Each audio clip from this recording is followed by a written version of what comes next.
A quick team brief, introductions. I'm Mr. Grundy from surgery. This team are about to do a brain biopsy.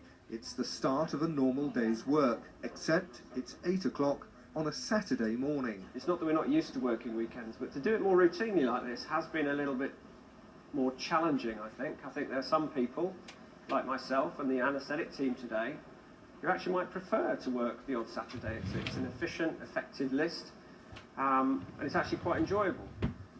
There are operations here every other weekend.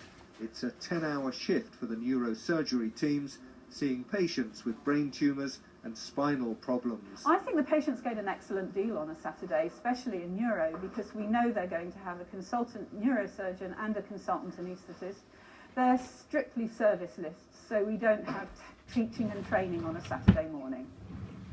Operating theatres are expensive assets, but in most hospitals they're used only 5 days a week. At weekends, they're empty. There are 3 neurosurgery operating theatres here, but only one would normally be used at weekends, and that for emergencies only. But here, that's all changing. By opening one operating theatre every other Saturday, they can treat an extra 100 patients a year. And for staff, it means working one weekend in every 8. Staff enjoy it, yeah, we like coming in. There's a smaller group of people, so we all know what we have to do and we all just get on and do it. Yeah. Having planned operations on a Saturday or even a Sunday may eventually become the norm in the NHS. For the time being, they're the exception, not the rule.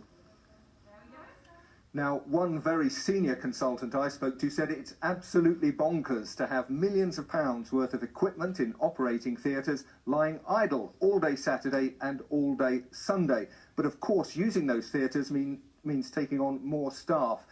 These weekend brain operations needed 3 more consultants, 2 anaesthetists and about 10 more theatre nurses. But that was paid for by the extra operations that they're doing, 100 more patients treated every year. One final point, like it or not, this is the future, and I understand that all new consultants at Southampton now have it written into their contracts they must be available to work at weekends.